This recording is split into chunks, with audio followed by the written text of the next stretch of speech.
Thank you for joining me on part 2 of this frame control analysis for Russell Brand. Let's take it back from its shareholders, scribble out the name and the logo, and let's use its resources for something more valuable. Now, Evan, I hope you're not going to use this opportunity for you, an Oxford-educated economist, to come on the TV and be rude to me.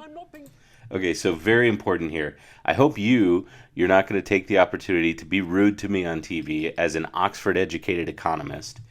So what's interesting is, if you recall in the first interview analysis, part 1 of this, I talk about how he's constantly pushing the interviewer into the frame of being part of the establishment, part of the people who are suppressing the common everyday person. Presumably the audience would relate more to the common everyday person. And so Russell's continuing to push him into this framing, which is kind of interesting. And he's also doing it in a pretty humorous way as well. An autodidact, a self-educated man, for simply trying to suggest that there might be an alternative to corporate hegemony. Okay, so interesting that this piece of rhetoric he uses, he says, to suggest that there might be an alternative to corporate hegemony, which is interesting because he's actually changed his position there. So this is something to point out, is that his original position he was being attacked for was by having very revolutionary ideas without having the practicality to back those ideas up. So he's being very bold in his accusations and talking about how we need to tear the system down. Very revolutionary. Meanwhile, he fires back saying, oh, you want to be rude to me for simply suggesting that there may be an alternative to this corporate hegemony, or corporate exploitation, we'll call it. And so it's interesting to point out that, sometimes you try to hold somebody to their stance or hold them accountable for something they said, and they fire back and say, well, we're just simply analyzing ideas. We're simply brainstorming. We're simply remaining open to possibilities. So just be aware when you're speaking with someone and they sort of change what they're arguing, or they don't adhere to things they've advocated for earlier in the conversation. Might be an alternative to our government's bending over for the benefit of big corporations. I want to raise this that's what ordinary people care about, mate. It's affecting ordinary people's lives. I don't know if it's affecting the places you hang out and where you drink. Let me speak. Tell me what you need to know. Yeah, there may be.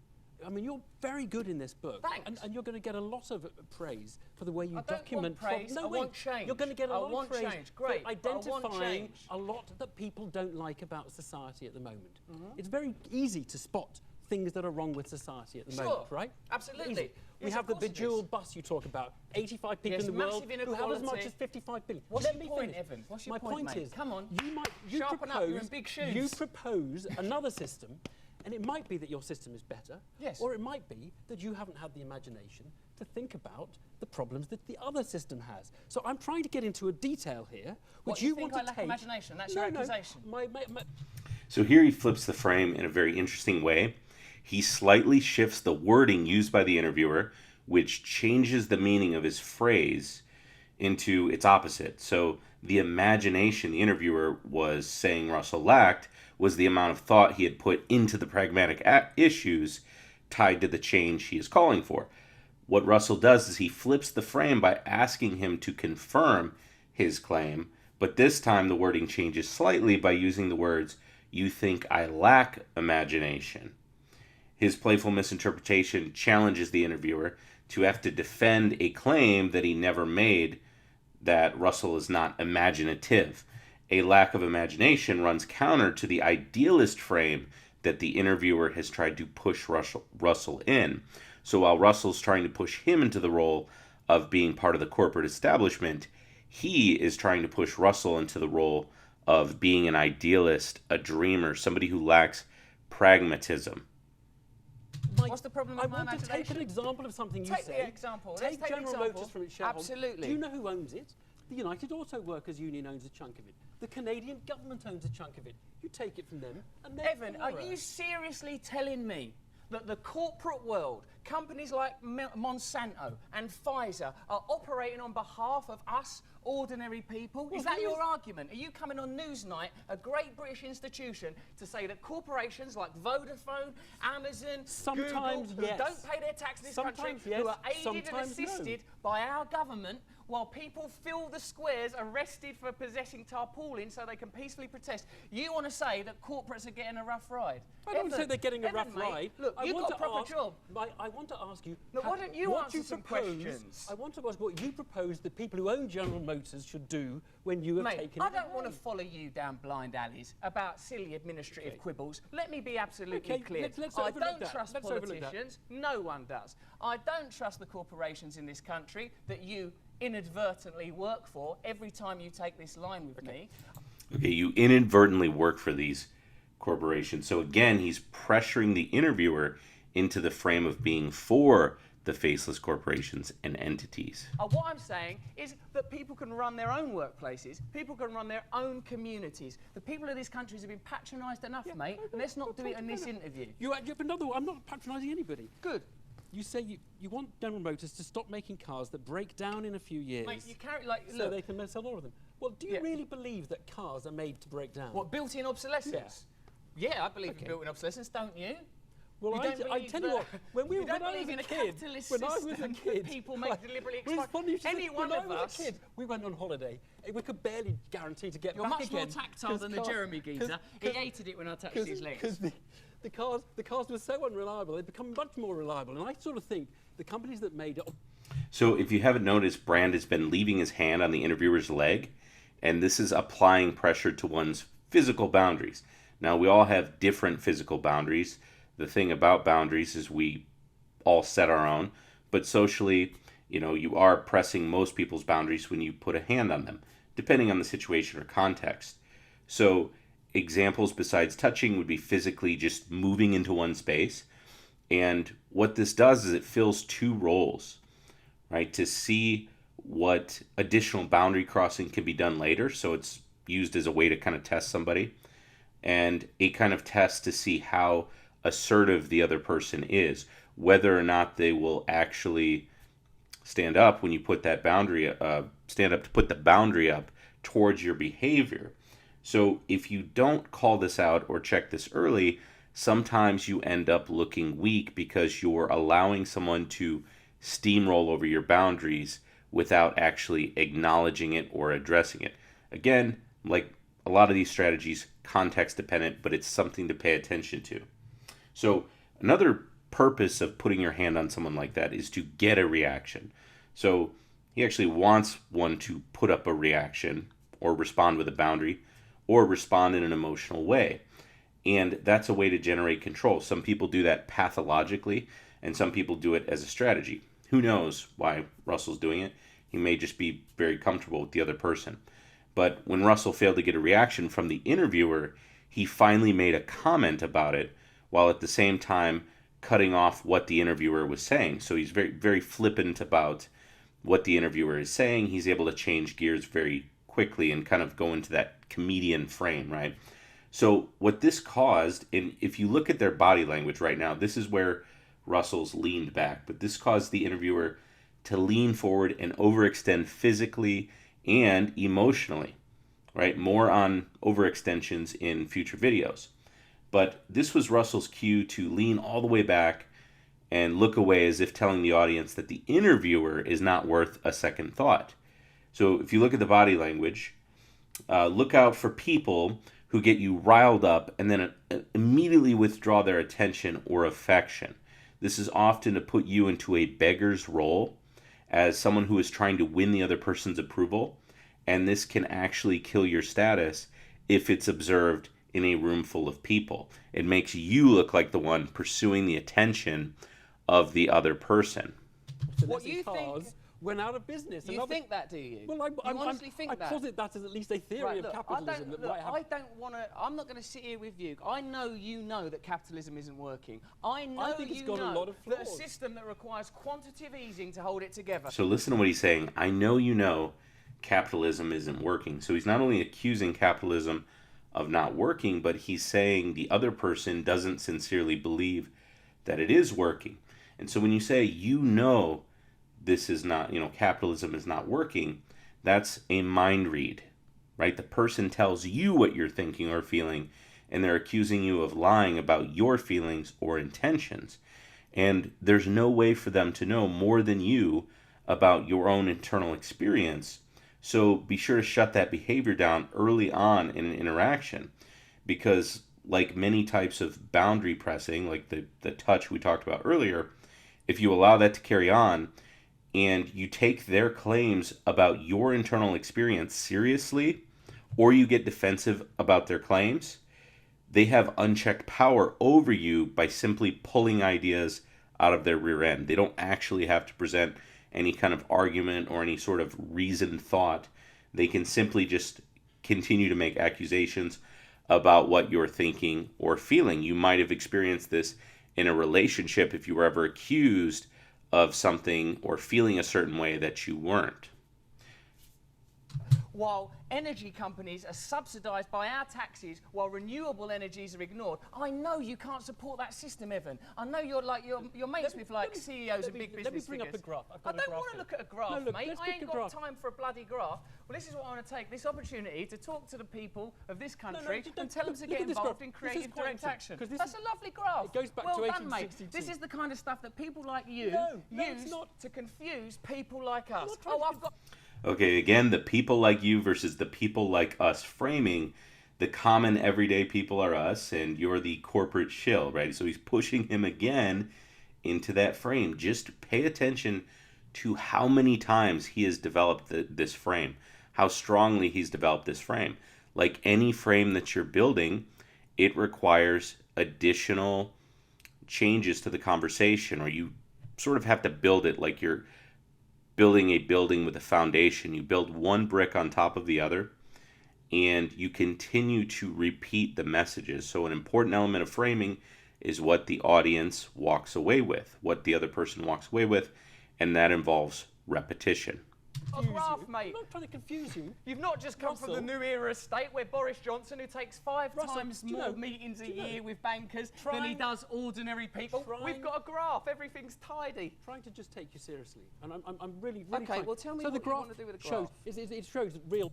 So here the interviewer says, "I'm trying to take you seriously." So remember earlier when I was saying that he's trying to push Russell into the frame of being the idealist. And it's not too hard to do because he's being very dismissive of what's being said. He's not really going serious into the topics, or at least the specifics and things like data. So when he says, "I'm trying to take you seriously," it's a powerful frame against Russell, because comedians have the luxury of being able to always retreat back to humor as if what they were saying was never serious. So if an idea ever gets questioned, they can just change the subject, or they can pretend like it's not a big deal, or that it was a joke, or they can make the audience laugh. So here the interviewer tells him he wants to take him seriously. So if Russell continues without showing some respect for the data after a statement like that, he risks appearing like too much of a clown or an entertainer, and he won't be taken seriously at that point.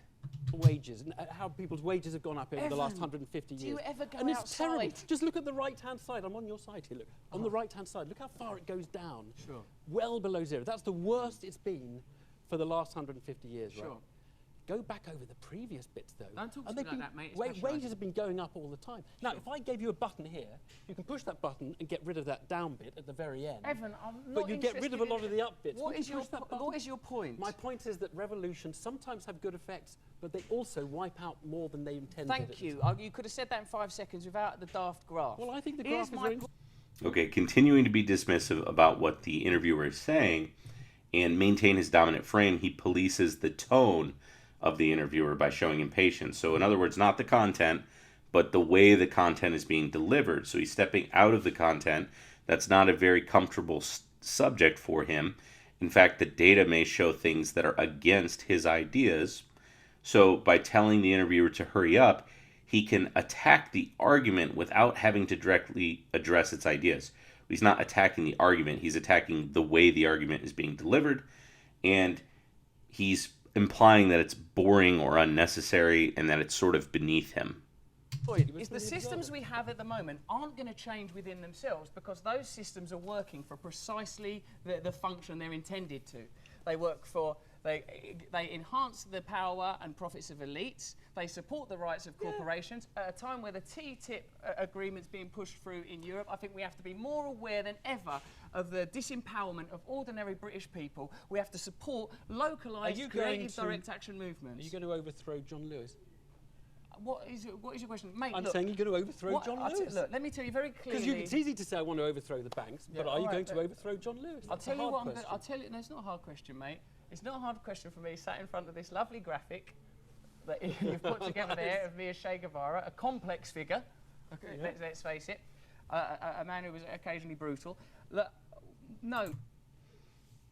So here he's asked a specific question about would he overthrow John Lewis. And he avoids that topic since that would be an ugly side of some revolutionary ideas. You know, revolutionary ideas call for revolutionary changes, and talking about the specifics of that, not very appealing. So he wants to shift the topics to a more lighthearted comment, and so that's when he points out, you know, his face on the Che Guevara poster and sort of lightens the mood a little bit. Mate, what I'm suggesting is that I, as a comedian, as an entertainer, can use my voice to amplify people pursuing just causes. People like the Fire Brigade Union doing fantastic work. People like the ladies on the New Era estate. People like the Focus E15 mums. If there's someone that has a campaign to overthrow John Lewis for some reason, which I believe that is to a degree collectivised and gives its workers representation on the board, if someone wants that, then perhaps I'll support them. Just want to ask one other one, which I think people will be surprised at. Sure. In the book you refer to the destruction of the Twin Towers in New York, 9/11, as what some people say looked like a controlled explosion.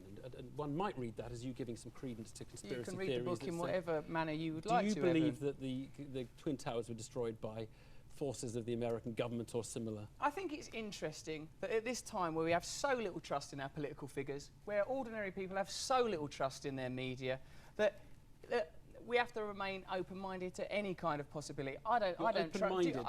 I think you're correct. Do you trust the American government? Do you trust the British?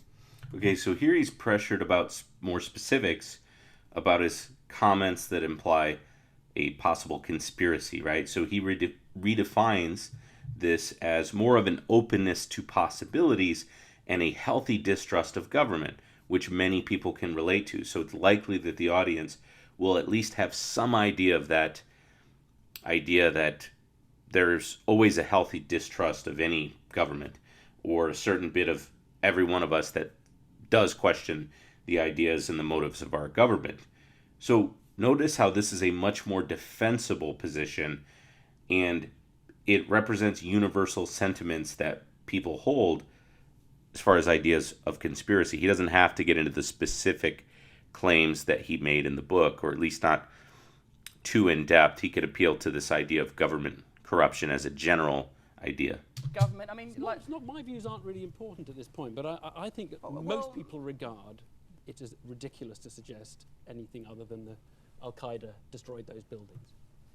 Well, what I do think is very interesting is the relationship that the Bush family have had for a long time with the Bin Laden family. What I do think is interesting is that the way that even the BBC reports events in Ottawa to subtly build an anti-Islamic narrative. I think that's very interesting. I think it's interesting the way these tragic events are used to enforce further controls on us. These, what's this Snoopers Charter? Yeah, I think it's fascinating, mate, that the way that the media works in conjunction with big business and with the government to where ordinary people. But you're feel not like suggesting the Bush family were involved in the destruction of 9/11. I don't want to talk about daft conspiracy theories here on Newsnight, mate. I'm here to talk very clearly about ordinary people creatively becoming engaged with direct action. Vote. What did you think?